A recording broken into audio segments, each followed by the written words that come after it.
Good morning student, welcome online classes. देखिए student, आज हम लोग डिस्कस करेंगे chapter 14 electric current and its effect में टॉपिक इलेक्ट्रिक फ्यूज के बारे में। ओके, इलेक्ट्रिक फ्यूज के बारे में हम लोग डिस्कस करेंगे और हम लोग यहाँ पे ये जानेंगे कि जो इलेक्ट्रिक फ्यूज है वो कैसे किसी इलेक्ट्रिकल अप्लायंसेस को सेफ और सुरक्षित रखता है। ठीक है, तो इलेक्ट्रिक फ्यूज को हम लोग समझते हैं। इलेक्ट्रिक फ्यूज की जो अंडरस्टैंडिंग है उसको क्लियर करते हैं हम। ओके, देखिए जो फ्यूज है, इलेक्ट्रिक फ्यूज को बेसिकली फ्यूज के नाम से भी कहते हैं। इलेक्ट्रिक फ्यूज या fuse same meaning. A fuse is safety device which prevent electric fires and damage to electrical appliances due to excessive flow of current. It means जो fuse है वो एक सेफ्टी डिवाइस है, यानी कि जो फ्यूज़ है वो एक सेफ्टी डिवाइस है। फ्यूज़ एक सेफ्टी डिवाइस है जो कि प्रिवेंट करता है, मतलब सुरक्षित रखता है किसी भी इलेक्ट्रिकल अप्लायंसेस को। कोई भी इलेक्ट्रिकल अप्लायंसेस है जो घरों में हम यूज़ करते हैं, कोई भी इलेक्ट्रिकल अप्लायंसेस, चाहे वो इलेक्ट्रिक आयरन हो, चाहे वो इलेक्ट्रिक बल्ब हो, कोई भी इलेक्ट्रिकल अप्लायंसेस हो, सभी इलेक्ट्रिकल अप्लायंसेस को ख़राब होने से बचाता है। जब कभी जो सर्किट है, जब कभी इलेक्ट्रिकल सर्किट में करंट मैक्सिमम हो जाए, यानी जब कभी करंट का जो फ्लो है वो अधिक हो जाए, अधिक करंट बहने लगे या अधिक करंट फ्लो होने लगे, इलेक्ट्रिक सर्किट जो बनी है हमारी घरों की उसमें अधिक करंट फ्लो होने लगे, तो उस अधिक करंट से बचाने के लिए इलेक्ट्रिकल फ्यूज को यूज किया जाता है। और इलेक्ट्रिकल फ्यूज उस इलेक्ट्रिकल अप्लायंसेस को सेफ रखता है। ठीक है, और यानी कि इलेक्ट्रिक फायर से भी प्रिवेंट करता है। ओके, तो इस तरीके से ये फ्यूज का यूज है। ओके, जो फ्यूज है वो प्रोटेक्ट करता है, सुरक्षित रखता है। जो हाउस होल्ड वायरिंग है, यानी जो घरेलू सर्किट है उसको प्रोटेक्ट रखता है। ठीक है, और इसको सेट किया जाता है, यानी कि जो फ्यूज़ है उसको बेसिकली सेट करते हैं। जो हमारा जो घरेलू सर्किट होती है हम लोगों की, उसका जो मेन स्विच होता है, ठीक है, जो मेन स्विच होता है बोर्ड में वहाँ पे सेट कर दिया जाता है। यानी कि जो घरों में जो सर्किट वायरिंग होती है तो वहाँ पे जो मेन स्विच होता है, उस मेन स्विच के जस्ट पास में जो मेन स्विच बोर्ड होता है उसी के जस्ट पास में फ्यूज़ को सेट कर दिया जाता है। ओके, ठीक है, तो इस तरीके से जो फ्यूज है वो हीटिंग इफेक्ट ऑफ करंट, यानी कि fuse heating effect of current के बेसिस पे वर्क करता है। ओके, ठीक है, जो फ्यूज है, ठीक है, जो फ्यूज है वो हीटिंग इफेक्ट ऑफ करंट के कॉन्सेप्ट पे वर्क करता है। ओके, जो फ्यूज है आपको पता है हीटिंग इफेक्ट के बारे में। ठीक है, जो फ्यूज है वो कंसिस्ट है, यानी कि बना हुआ है short length of thin plated copper wire, यानी कि जो फ्यूज है वो कॉपर वायर का एक पतला कॉपर वायर का बना होता है फ्यूज। ठीक है, जिसका जो मेल्टिंग पॉइंट है वो बहुत लो होता है, यानी कि जो फ्यूज जिस थिन कॉपर वायर को फ्यूज के रूप में यूज करते हैं, ठीक है, जिस थिन कॉपर वायर को फ्यूज के रूप में यूज करते हैं उसकी जो मेल्टिंग पॉइंट होती है बहुत लो होती है। ठीक है, मेल्टिंग पॉइंट लो होने की वजह से ही इसको फ्यूज के रूप में यूज करते हैं। ठीक है, एक बात और है, यानी कि जो थिन वायर होते हैं, यानी कि जो थिक वायर होता है, तो थिक वायर का जो रेजिस्टेंस होता है, जो थिक वायर का जो होते हैं उनका जो रेजिस्टेंस होता है वो लो होता है, जबकि जो थिन वायर होते हैं उनका रेजिस्टेंस हाई होता है। ओके, जो थिन वायर होते हैं उनका रेजिस्टेंस जो है हाई होता है। ठीक है, तो थिक वायर का रेजिस्टेंस लेस होता है, जबकि थिन वायर का जो रेजिस्टेंस है वो अधिक होता है। इसी वजह से यहाँ पे थिन वायर यूज किया जाता है, क्योंकि इसका रेजिस्टेंस क्या होता है, अधिक होता है, और रेजिस्टेंस अधिक होगा तभी आसानी से ये हीट हो जाएगा, और जब ये हीट हो जाएगा तो फिर ये ब्रेक हो जाएगा। और इसी चीज़ को यहाँ पे यूज करते हैं। यहाँ पे हम समझते हैं कि जो वर्किंग है, ठीक है, इलेक्ट्रिक फ्यूज़ का जो वर्किंग है उसके बारे में समझते हैं। कैसे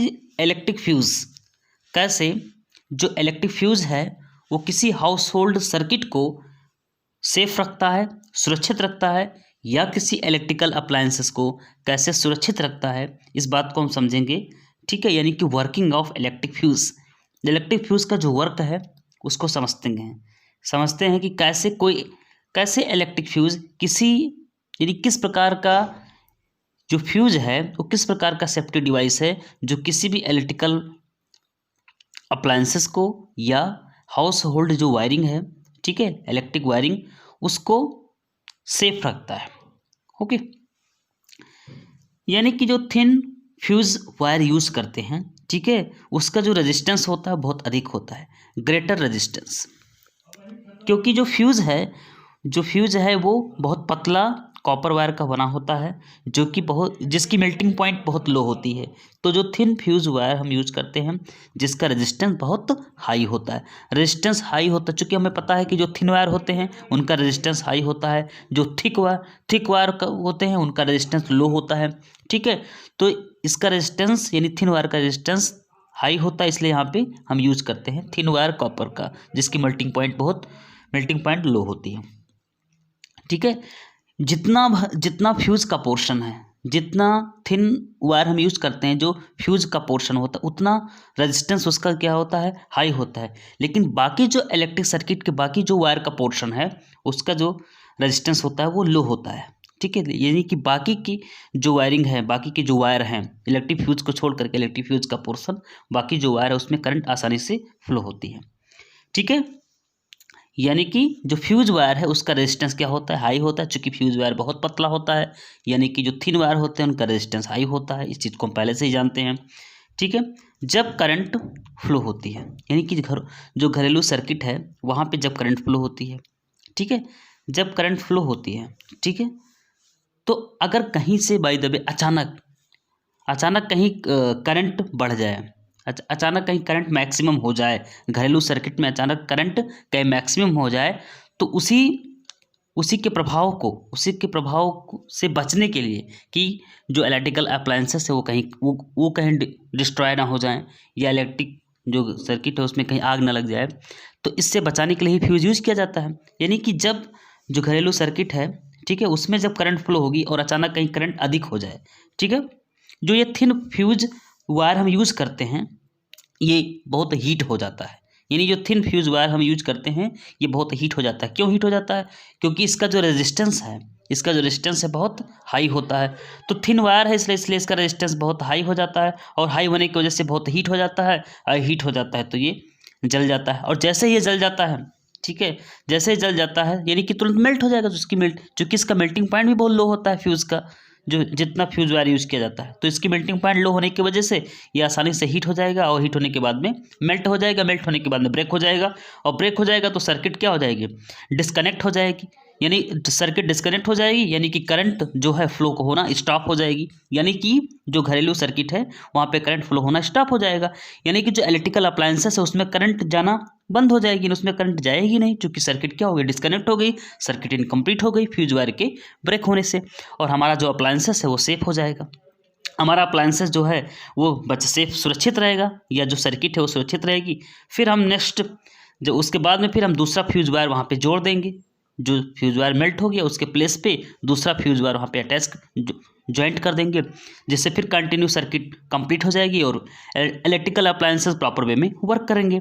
इसी तरीके से हम किसी भी इलेक्ट्रिकल अप्लायंसेस को सेफ रखते हैं, या एक्सीडेंटली कभी करंट की जो यानी करंट का जो अमाउंट है वो बढ़ जाए जो सर्किट में, तो इस तरीके से मैक्सिमम करंट होने के रीजन्स से भी बच सकते हैं, इलेक्ट्रिकल अप्लायंसेस को सेफ रख सकते हैं अगर आप फ्यूज़ यूज करते हैं। ठीक है, यानी कि जो prevent damage to the various electrical appliances due to large current flowing through, यानी कि कभी भी किसी भी इलेक्ट्रिकल अप्लायंसेस में अगर लार्ज करंट फ्लो होने लगे तो वहाँ उसको सेफ रखने के लिए फ्यूज़ को यूज़ किया जाता है। ठीक है, तो fuse heating effect of electric current का जो कॉन्सेप्ट है उसी पे वर्क करता है फ्यूज़, चूँकि फ्यूज़ बहुत पतला सा वायर होता है। ठीक है, कभी भी फ्यूज़ के फॉर्मेशन में हम मोटा वायर नहीं यूज़ करते, यानी थिक वायर नहीं यूज़ करते हैं। ठीक है, यानी कि जो फ्यूज़ है वो इस तरीके से आप समझ सकते हैं। ये फ्यूज़ ये होता है, यानी कि ये पतला सा फ्यूज़ वायर है कॉपर का थिन, जिसका मेल्टिंग पॉइंट बहुत लो है, रेजिस्टेंस बहुत हाई हो चुकी है। हम जानते हैं पतले वायर का रेजिस्टेंस हाई होता है। ये मेटल कैप है, इस तरीके से ये कनेक्ट रहता है।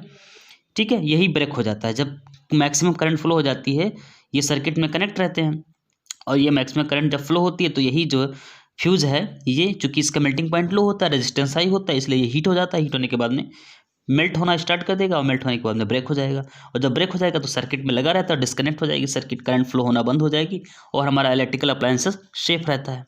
ओके, तो इस बात को हमें ध्यान देना चाहिए कि कभी भी जब फ्यूज़ का फॉर्मेशन होता है तो वहाँ पे थिक वायर यानी मोटे वायर को यूज़ नहीं करते हैं, क्योंकि थिक वायर का जो रेजिस्टेंस है वो रेजिस्टेंस लो होता है, इसलिए उसमें करंट आसानी से फ्लो होगी तो सर्किट ब्रेक होगी ही नहीं, तो फिर हमारा इलेक्ट्रिकल अप्लायंस सेफ रहेगा ही नहीं।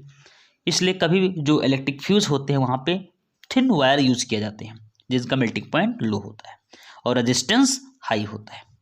ओके, प्रेजेंट टाइम में बहुत से इलेक्ट्रिकल फ्यूज़ की जगह पे बहुत सी चीज़ें डेवलप हो गई हैं। ठीक है, उस बारे में भी हम लोग डिस्कस करेंगे बाद में।